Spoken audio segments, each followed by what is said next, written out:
আসসালামু আলাইকুম। সংবাদে আপনাদের সবাইকে স্বাগত জানাচ্ছি। আমি ফিরোজ তোহা। শুরুতেই সংবাদ শিরোনাম। বাংলাদেশের সর্বশেষ গুরুত্বপূর্ণ আপডেট সংবাদে আপনাকে স্বাগত। শুরুতেই সংবাদ শিরোনাম, পরে বিস্তারিত। শুরুতেই জানিয়ে দিব, রাশেদ খান মেনন গ্রেপ্তার। ওয়ার্কার্স পার্টির সভাপতি রাশেদ খান মেননকে গ্রেপ্তার করা হয়েছে। আজ 22 আগস্ট বিকেলে রাজধানীর বনানীর বাসা থেকে তাকে গ্রেপ্তার করা হয়। এরপর জানিয়ে দিব, সুপ্রিম কোর্টে এক আইনজীবীকে আরেক আইনজীবীর ছুরিকাঘাত। বাংলাদেশ সুপ্রিম কোর্টে এক আইনজীবীকে আরেক আইনজীবী কুপিয়ে আহত করেছেন। জানিয়ে দিব, মানিক মেনন এবং ইনুর বিরুদ্ধে 300 কোটি টাকার মানহানি মামলা। আওয়ামী লীগের ঘনিষ্ঠ 14 দলীয় নেতাকর্মী এবং জাসদের অনেক নেতাকর্মী শেখ হাসিনা সরকারকে অন্যায়ভাবে সহায়তা করে অনেক কাজ হাসিল করেছেন, তাদেরকে বিচারের আওতায় আনা হচ্ছে। জানিয়ে দিব, তারেক রহমানের বক্তব্য প্রচারে কোনো বাধা নেই। বিএনপির ভারপ্রাপ্ত চেয়ারম্যান তারেক রহমানের বক্তব্য প্রচার এবং প্রকাশে নিষেধাজ্ঞার বিষয়ে দেয়া রুল খারিজ করে দিয়েছে হাইকোর্ট, যার ফলে গণমাধ্যমে তারেক রহমানের বক্তব্য প্রচারে আর কোনো বাধা নেই বলে জানিয়েছে আইনজীবীরা।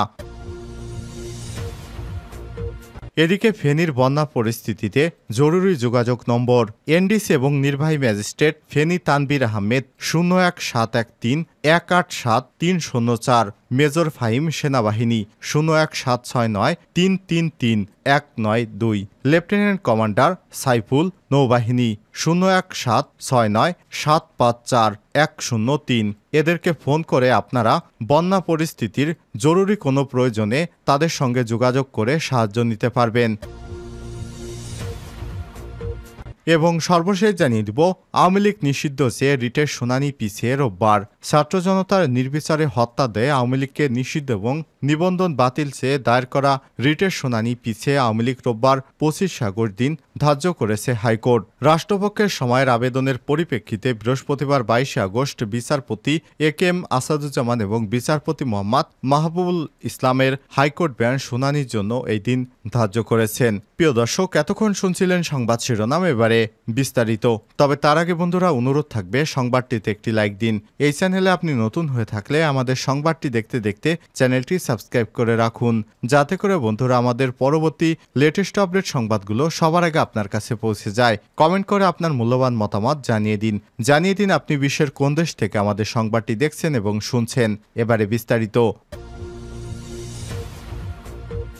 রাশেদ খান মেনন গ্রেপ্তার। ওয়ার্কার্স পার্টির সভাপতি রাশেদ খান মেননকে গ্রেপ্তার করা হয়েছে। বৃহস্পতিবার 22 আগস্ট বিকেলে রাজধানীর বনানীর বাসা থেকে তাকে গ্রেপ্তার করা হয়। ওয়ার্কার্স পার্টির কেন্দ্রীয় মিডিয়া বিভাগের আহ্বায়ক মোস্তফা আলমগীর রতন এসব তথ্য জানিয়েছেন। এর আগে সোমবার 19 আগস্ট আওয়ামী লীগের যুগ্ম সাধারণ সম্পাদক এবং সাবেক সমাজকল্যাণ মন্ত্রী ডক্টর দীপু মনিকে গ্রেপ্তার করা হয় রাজধানীর বাড়িধারা এলাকা থেকে। এরপর তাকে রিমান্ডে নেওয়া হয়েছে 4 দিনের।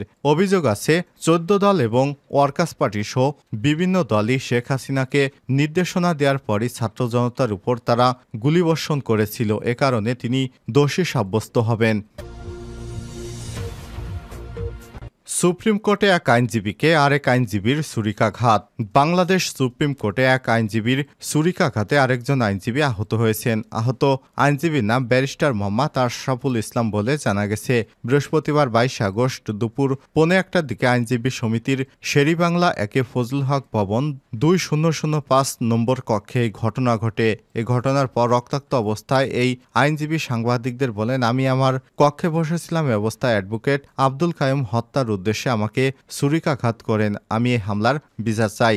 জানা গেছে, ছুরিকাঘাতে আহত আইনজীবী আশরাফুল ইসলামের বাড়ি টাঙ্গাইল জেলায়। তিনি সদ্য ক্ষমতাচ্যুত আওয়ামী লীগ সরকারের আমলে একাধিকবার জাতীয় সংসদ নির্বাচনে অংশ নিয়েছিলেন, কিন্তু জিততে পারেননি। এদিকে হামলার একটি ভিডিও ইতিমধ্যে সামাজিক যোগাযোগ মাধ্যম ফেসবুকে ভাইরাল হয়েছে।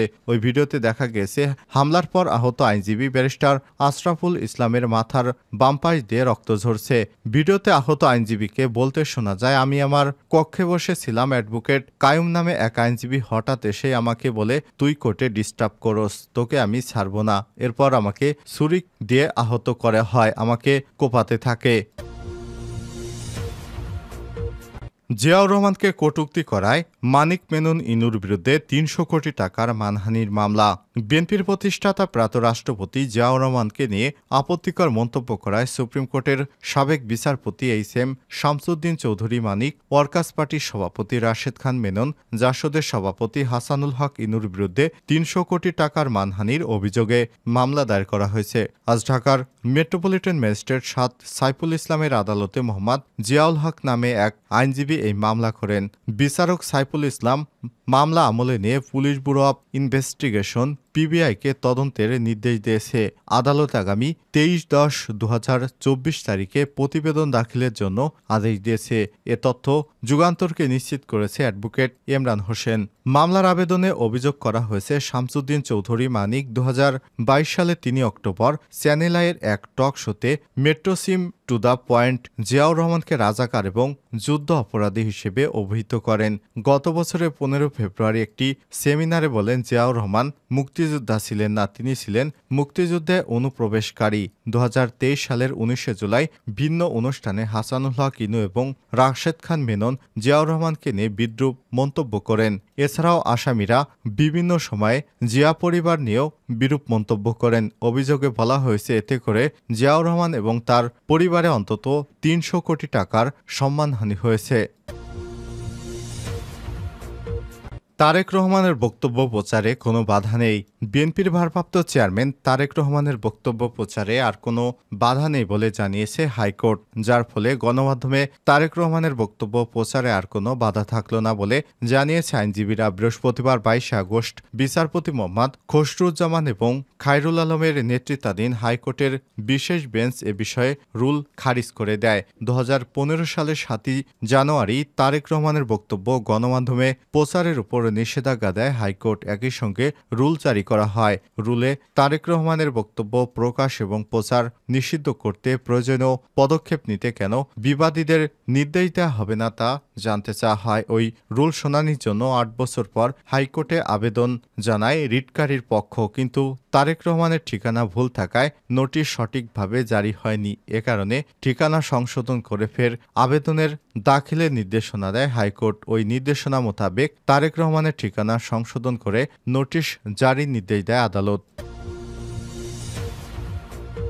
ফেনীর বন্যা পরিস্থিতিতে জরুরি যোগাযোগ নম্বর। ফেনীর জেলার মানুষ ভারী বর্ষণ এবং উজান থেকে আসা পাহাড়ি ঢলের পানিতে বন্যায় ভুগছে। খাদ্য, বিদ্যুৎ সহ ইন্টারনেট এবং মোবাইল নেটওয়ার্ক সংকটে সেখানকার জনজীবন একেবারে বিপর্যস্ত হয়ে পড়েছে। তাই বন্যাকালীন অবস্থায় সেখানকার যে কোনো ধরনের তথ্য এবং সেবা ও সহযোগিতার দরকার হলে আইনশৃঙ্খলা বাহিনী সহ প্রশাসনের সাথে জরুরি যোগাযোগের জন্য হটলাইন চালু করেছে সরকার। বৃহস্পতিবার ২২ আগস্ট দুপুরে ডাক, টেলিযোগাযোগ এবং তথ্য প্রযুক্তি মন্ত্রণালয়ের থেকে দেয়া এক বিজ্ঞপ্তিতে সেসব নম্বর জানানো হয়েছে। কালবেলার পাঠকদের জন্য হটলাইন নম্বরগুলো তুলে ধরা হলো। জরুরি যোগাযোগ এনডিসি নির্বাহী ম্যাজিস্ট্রেট ফেনী তানবির আহমেদ ০১৭১৩ ১৮৭ ৩০৪, মেজর ফাহিম সেনাবাহিনী ০১৭৬৯ ৩৩৩ ১৯২, লেফটেন্যান্ট কমান্ডার সাইফুল নৌবাহিনী ০১৭৬৯ ৭৫৪ ১০৩।